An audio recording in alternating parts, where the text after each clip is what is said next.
السلام عليكم ورحمة الله تعالى وبركاته. عندي رسالة واقتراح لمجلس إدارة نادي الهلال. طبعا لاحظنا في الآونة الأخيرة الحديث كتير حول وجود الأنانية بين اللاعبين وعدم يعني تبرير الكرة للزميل، خاصة في المباريات الأخيرة يعني كل الناس النشطاء الهلالات في الميديا تحدثوا عن هذا الأمر بصورة في كثير من الغلو والمبالغة.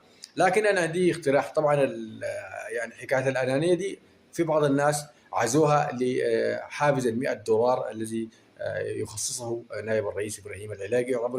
يعتبروا بعض الناس يعتبروا الكلام ده فيه نوع من التفرقه بين اللاعبين، وانه اللاعب اللي بيحرز الهدف ينال $100، رغم انه في لاعب يعني بذل مجهود اكبر في تمرير الكره.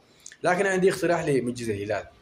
الاتحاد الافريقي يعني زاد قيمه جائزه الفوز بدوري ابطال افريقيا الى اكثر من 6 مليون دولار. وانا لو كنت يعني في محل اداره الهلال كنت حقول للاعبين انه انا حامنحكم نصف الجائزه، يعني 3 مليون دولار جائزه او حافز للاعبين في حاله الفوز بدوري ابطال افريقيا. وبالتالي اللاعبين الحاجه دي الحافز لما يكون كبير وانه نحن دارين البطوله وحتنالوا حافز اكبر، فبالتالي يعني التنافس من اجل الفوز بالبطوله او الحلم بالفوز بالبطوله حيكون اكبر منه اللاعب يفوز ب $100 او يحرز هدف في مباراه او نفوز في مباراه واحده. ولكن اذا كان الطموح للفوز بدوري ابطال افريقيا وانه الاداره يعني سوف تمنح اللاعبين مبلغ كبير او نصف جوائز البطوله، هذا الامر سوف يعني يعطي اللاعبين مزيد من الدوافع.